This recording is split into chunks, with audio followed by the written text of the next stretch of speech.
The SNOWTOWN murders, also known as the Bodies in Barrels murders, were a series of murders committed by John Justin Bunting, Robert Joe Wagner and James Spiridon V. Lasakis, between August 1992 and May 1999, in and around Adelaide, South Australia. A fourth person, Mark Hayden, was convicted for helping to dispose of the bodies. The trial was one of the longest and most publicized in Australian legal history. Most of the bodies were found in barrels in an abandoned bank vault in SNOWTOWN, South Australia, hence the names given in the press for the murders. Only one of the victims was killed in SNOWTOWN itself, which is approximately 140 kilometers, 87 miles, north of Adelaide, and neither the 12 victims nor the 3 perpetrators were from the town. Although motivation for the murders is unclear, the killers were led by Bunting to believe that the victims were pedophiles, homosexuals, or weak. In the case of some victims, the murders were preceded by torture, and efforts were made to appropriate victims' identities, social security payments and bank accounts. Although initially the notoriety of the murders led to a short-term economic boost from tourists visiting SNOWTOWN, it created a stigma, with authorities considering a change of the town's name and identity. John Justin Bunting, born September 4, 1966 in Inala, Queensland, was found to be the leader of the perpetrators. When he was 8 years old, Bunting was beaten and sexually assaulted by a friend's older brother. He is reported to have enjoyed weaponry, photography, and anatomy, and grew to develop a strong hatred of pedophiles and homosexuals. At age 22, Bunting worked at an abattoir and reportedly bragged about slaughtering the animals, saying that's what he enjoyed the most. Bunting moved to a house in Salisbury North, South Australia in 1991 and befriended his neighbours Mark Hayden and Robert Wagner.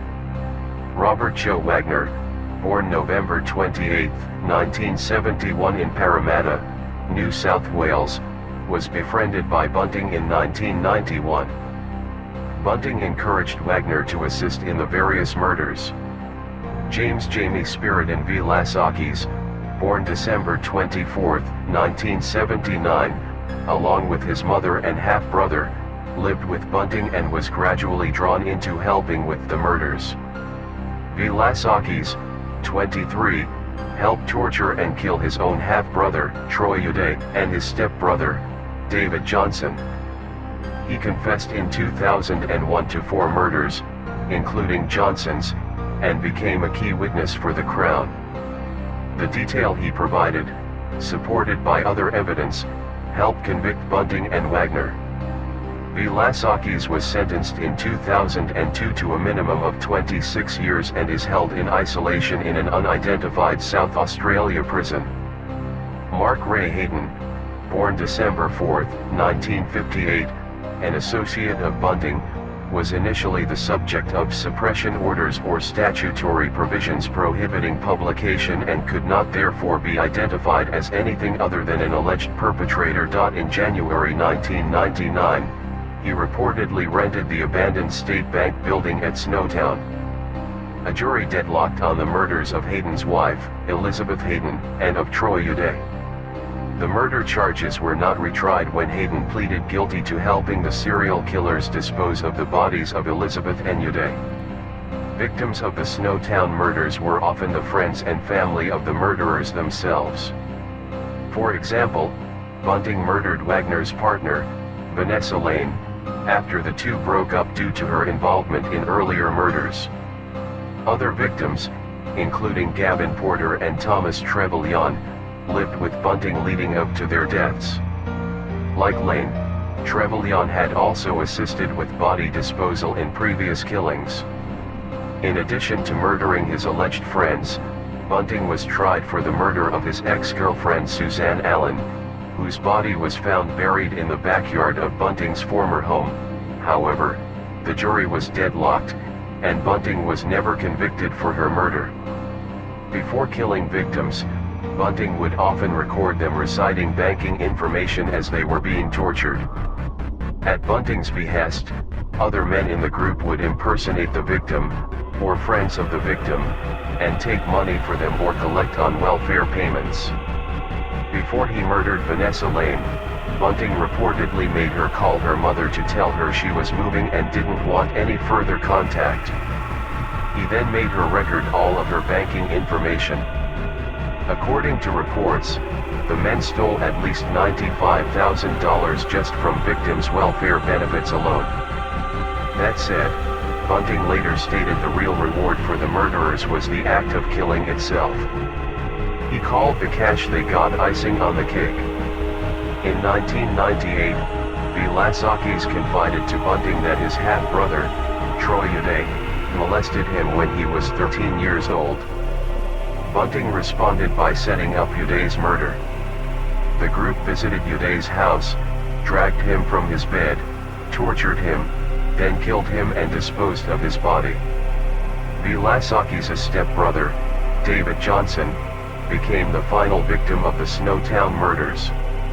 On May 9, 1999, the group lured Johnson to the abandoned bank in SNOWTOWN, where they strangled and handcuffed him, then forced him to read a script for a recording. Johnson recited confessions for crimes and acts he did not commit and gave his financial information. Wagner and Vilasakis then left Bunting alone with Johnson and unsuccessfully attempted to access Johnson's funds through an ATM. When they returned, he was dead. The men then reportedly cooked and ate some of Johnson's flesh. He was the only victim actually murdered in SNOWTOWN, and his body was found in the vault only 11 days later. Reportedly, Bunting, Wagner, and Vilasakis' murders often involved torture. During the police investigation, authorities recovered knives, saws, a double-barrel shotgun, rope, tape, gloves, pliers, clamps, cloth, and even a variac metallurgy tool used to administer electric shocks. In addition to the torture inflicted upon his victims, Bunting also demanded they call him God, Master, Lord Sir, and Chief Inspector. In 8 of the 12 cases, the victims' bodies were disposed of in large barrels filled with acid. The group moved these barrels around over the years before ultimately placing them in the SNOWTOWN bank vault in 1999. On November 21, 1998, Bunting and Wagner went over to Mark Hayden's house while he and his children were gone. The two men tortured, then killed Hayden's wife, Elizabeth, afterwards placing her body in one of the acid-filled barrels. The search for Elizabeth Hayden led investigators to the abandoned bank in SNOWTOWN, where they discovered her body and those of 7 other victims on May 20, 1999. Bunting, Wagner, and Mark Hayden were arrested the following day, and Vilasakis was apprehended on May 26. Allegedly, when authorities later showed Mark Hayden his wife's remains in the barrel, he laughed and did not appear upset. Bunting never showed remorse for his crimes. The trial for the SNOWTOWN murders lasted nearly a year, the longest in Australian history up to that point. In an effort to receive a lesser sentence, Vilasakis gave evidence to authorities and confessed to his role in the murders. Bunting and Wagner went to trial together and were reportedly so calm and cold when they spoke about the victims, 3 jurors had to walk away from the case. Bunting reportedly never once seemed remorseful for any of his actions, he'd even read a book during his sentencing. Bunting was sentenced to 11 consecutive life sentences without the possibility of parole on September 8, 2003. Vilasakis was sentenced to life with a 26-year minimum, Wagner got life without parole, and Hayden got 25 years in jail with an 18-year minimum.